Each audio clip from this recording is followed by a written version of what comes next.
Vous rappelez-vous de votre passé et jusqu'où vous êtes capable de reculer. Pendant plusieurs années, moi, j'avais de la difficulté à reculer en bas de 10, 9, 10 ans. D'ailleurs, c'était l'expression anglaise, un running gag dans ma famille, parce que souvent ma mère me disait, mais tu te souviens? Non, je me souviens pas. Et c'était souvent ça le cas. Alors, de ton Mhm. côté, est-ce que tu avais cette facilité, toi, à connecter avec tes souvenirs? Moi, j'ai toujours eu une très bonne mémoire et en fait, c'est vrai que depuis toute petite, comme mon père me disait, tu as une mémoire d'éléphant parce que je lui racontais un souvenir de quand j'avais 3 ans à peut-être 4 ans et je m'étais dit, il faudra toujours que je me souvienne de ce souvenir. Donc, au contraire, j'ai plutôt eu la chance de pouvoir consciemment nourrir ce souvenir, mais bien évidemment qu'il y avait des zones quand même qui étaient moins facilement accessibles, probablement. Mais moi, ce qui m'a marqué, c'est quand j'ai rencontré des personnes, des amis notamment, qui se sont rendus compte vers la trentaine qu'elles avaient complètement occulté toute une partie de leur enfance, mais pire que ça, qu'elles avaient occulté vraiment des choses très très difficiles qu'elles avaient vécues dans leur enfance. Et j'avais déjà entendu parler de ces personnes qui ont pu être abusées dans l'enfance et qui s'en souvenaient pas. Et quand j'ai rencontré des gens qui ont pu me décrire ces expériences terribles de euh, relations incestueuses qui ont pu s'étaler sur des années jusqu'à 16 ans et qu'à 18 ans, on n'en avait aucun souvenir, c'est quelque chose qui me choquait et qui me mettait vraiment dans l'incompréhension. Je me disais comment c'est possible que toute une partie comme ça, tout un pan de son histoire soit complètement balayé, alors que la personne peut même avoir d'autres souvenirs, mais pas ceux-là. Ouais, lorsque je pratiquais l'hypnose, ben, ça arrivait assez souvent que la personne connectait avec un événement du passé. Je me souviens d'une cliente qui euh, avait été adoptée et elle s'est vue, elle me le décrivait pendant la séance d'hypnose, elle s'est vue au vidange. Sa mère biologique l'avait jetée au vidange. Mais personne ne lui avait parlé de Hmm. cet événement. Alors évidemment, c'est tout un choc, là. Bah, c'est sûr que quand on commence à faire ce travail d'introspection et de voyage, que ce soit avec l'hypnose ou avec ce qu'on fait nous, on peut retrouver comme ça des souvenirs. Alors, c'est vrai qu'il faut faire attention avec une partie de ces souvenirs, notamment avec l'hypnose, parce qu'on sait aujourd'hui qu'on peut se créer des souvenirs. Donc, c'est vrai que moi, je fais toujours très attention et nous, on va travailler uniquement sur les sensations physiques, les émotions, etc., pour nous guider. C'est vrai que parfois, on peut avoir des réminiscences de souvenirs et pas trop savoir est-ce que c'est vrai, est-ce que c'est pas vrai, est-ce que j'ai vraiment vécu ça, etc. Donc, c'est vrai qu'il y a toute une partie, en tout cas, où on, notre but dans notre manière de travailler, c'est pas forcément de retrouver la vérité. C'est par contre de guérir la blessure. Parce que la blessure, elle ne nous ment pas. Ce que j'ai pu parfois observer, c'est que si je reprends l'exemple des abus sexuels, parce que c'est une des pires agressions, je pense, un des traumatismes les plus profonds. Euh, si on reprend cet exemple, la, la personne peut donc retrouver des souvenirs et pas être sûre que c'est elle qui l'a vécu. Ça peut être aussi dans le transgénérationnel qui s'est passé des choses. Et on Exactement. retrouve cette mémoire-là. On peut avoir le sentiment, c'est peut-être moi qui l'ai vécu, mais c'est jamais sûr 100%. Bon, parfois les personnes, ça m'est arrivé aussi, retrouvent des images, des flashs. Bon, plus on guérit le traumatisme et puis plus on va nettoyer un petit peu ce qui empêche de voir le, l'image en soi. Hein. Et puis, à la fin, en règle générale, les personnes, soit elles savent qu'on a guéri du transgénérationnel et c'est bon, c'était pas moi.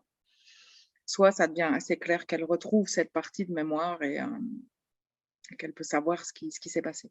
Et je considère important de rappeler aux gens que le corps a une mémoire phénoménale et que c'est en se basant sur les sensations et les émotions qu'on peut donc suivre la chaîne traumatique et régler les moments. Alors, Mm. c'est à notre sens, selon le modèle, très, très, très efficace et permanent. Alors que si on écoute la personne nous raconter, ben, comme tu le disais précédemment, on peut Et on le fait d'ailleurs souvent, c'est une question de perception, on va parfois modifier le souvenir consciemment, Ouais. inconsciemment. Euh, Et il alors, se modifie. Avec la guérison, de toute façon, le souvenir se modifie. exactement, ça se fait tout seul. Hmm.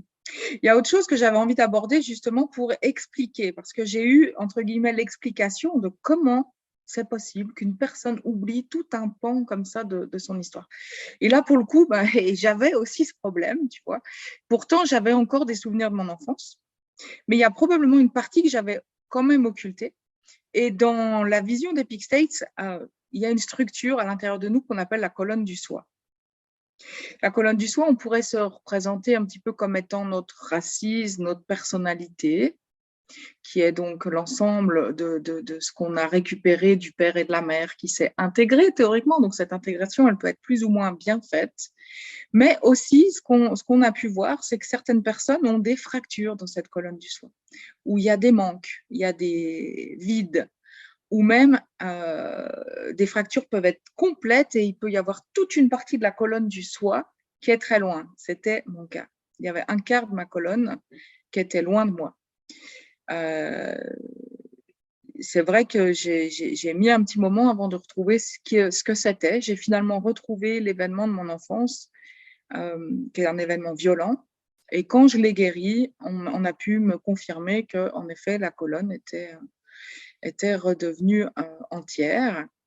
Et c'est ce qui explique que certaines parties de nos souvenirs, en fait, peuvent être complètement loin de nous. Donc, c'est comme si notre conscience, elle fonctionne, en règle générale, dans la partie qui est là, qui est à l'intérieur de nous. Et il y a toute une partie qui est loin, avec une partie de nos souvenirs. Donc, pas forcément tous nos souvenirs. Après, en fonction de où s'est fait la fracture et probablement en fonction de la violence des traumatismes aussi, il va manquer plus ou moins une grosse partie de la colonne du soi. J'ai vu une fois un de mes clients qui avait sa colonne fragmentée en 5 morceaux. Wow. Ouais. Et il avait une histoire de vie vraiment très difficile. Et c'était quoi l'impact sur sa réalité?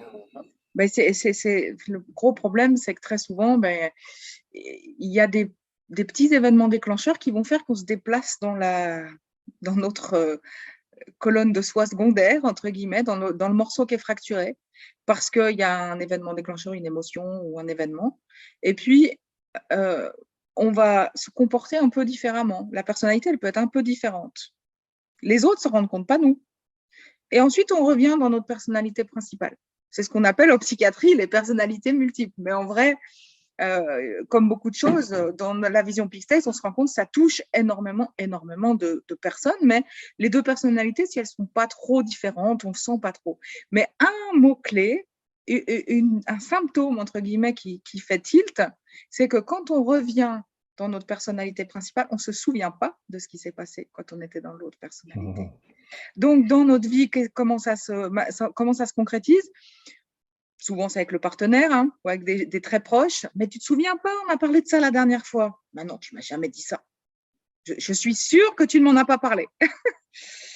Là, très probablement, on avait switché et on a oublié. Donc voilà, le symptôme principal, c'est ça, c'est qu'on peut oublier en fait quand on est dans l'autre partie de soi. Donc voilà, je ne veux pas rester sur quelque chose de trop alarmiste. C'est possible de le guérir, bien sûr, mais surtout, je trouve que c'est important de pouvoir comprendre qu'est-ce qui se passe quand on vit des choses extrêmement violentes comme ça. C'est une protection en fait. Hein. Exactement, c'est ce qu'on dit en hypnose. Et surtout aussi, c'est de ne pas se taper sur la tête parce qu'on est incapable de se rappeler ce que moi j'ai fait pendant des années, n'étant pas Ah, capable de connecter avec mon enfance. Alors je me tapais sur la tête, puis je me disais mais pourquoi? Mais j'ai pas de mémoire et etc. etc. Ça n'a aucun rapport, aucun non, rapport. Et non. en travaillant, en libérant des émotions, donc en travaillant sur des problématiques, ben, tout devient comme plus clair éventuellement. Et parfois même, pendant le travail, on a des images. Moi, avec des clients, lorsque j'aide les clients, je l'accompagne, le client voit des images. Parfois, la nuit suivante, il va faire des rêves un peu particuliers. Alors, je l'explique maintenant à mon client, c'est de la libération, c'est normal, tu acceptes tout ça. Mais parfois, on peut se rappeler de souvenirs traumatisants, comme tu viens de le dire, ou violents. Hmm. Et là, la personne ça la bouscule complètement. D'où l'importance de poursuivre la guérison ou la libération pour amener la personne à se sentir dans un état de calme, de paix et de légèreté là, par rapport à tout ça. En tout cas, c'est vrai que c'est primordial d'être accompagné quand on a ces retours de mémoire, ces réminiscences de souvenirs là qui débarquent sous forme de rêves ou on en reparlera probablement ou lors de méditation parce que ça arrive aussi ou lors de pratique de yoga ou autre et les personnes d'un seul coup ont un flash ou même pendant des régressions. Hein, ça m'est arrivé plus d'une fois que des personnes viennent pour travailler toute autre chose, viennent pour travailler peut-être sur leur relation intime, leur difficulté à s'ouvrir à l'autre, ou même juste à se connecter à l'autre de manière affective. À être dans son corps, à ressentir. À être dans son corps, ça c'est une autre des thématiques extrêmement importantes qui ont parfois, peut-être même souvent pour origine des traumatismes de violence et d'abus. C'est vrai que très souvent, j'ai pu remarquer que des personnes qui venaient avec cette problématique d'abus sexuels dans l'enfance vont avoir beaucoup, beaucoup de mal à se connecter avec le corps. Parce qu'une fois de plus, le corps s'est protégé, en fait, hein, avec Exactement. différentes manières. Il y a différentes manières, et ces différentes manières, on est aussi capable de les comprendre avec le modèle Peak States. Ça peut être une des manières, c'est donc de mettre le souvenir très loin, mais ce n'est pas ça qui va faire qu'on ne ressent pas. En règle générale, c'est un autre mécanisme qui fait qu'on ne ressent pas. C'est comme si on ne sentait même pas au niveau de la peau, ou on ne sent pas une partie de notre corps, ou tout notre corps, ou bien ça peut avoir généré comme un vide, comme une blessure à un endroit qui devient vide, donc on n'a plus accès.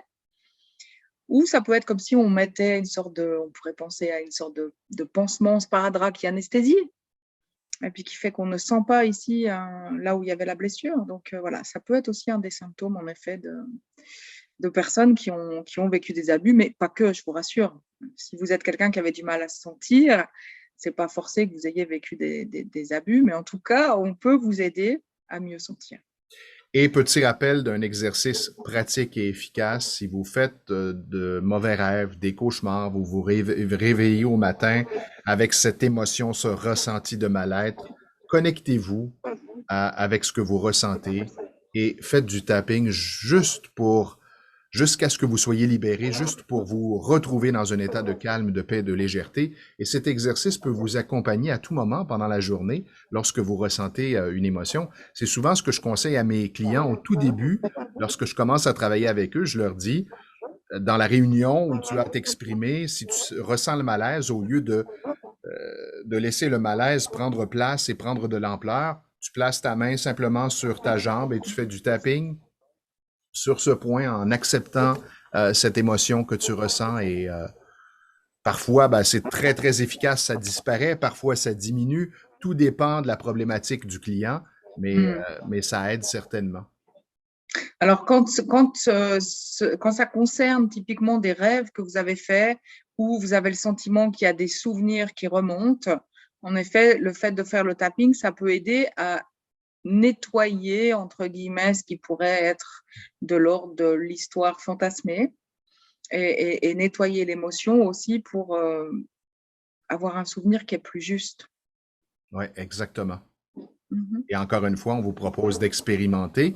Et si vous avez des commentaires, des questions, ben, n'hésitez pas à nous écrire. Et si vous avez besoin d'aide par rapport à ces thématiques qui sont extrêmement sensibles, n'hésitez pas non plus à nous contacter. Et personnellement, j'ai beaucoup d'expérience avec ces questions. Merci.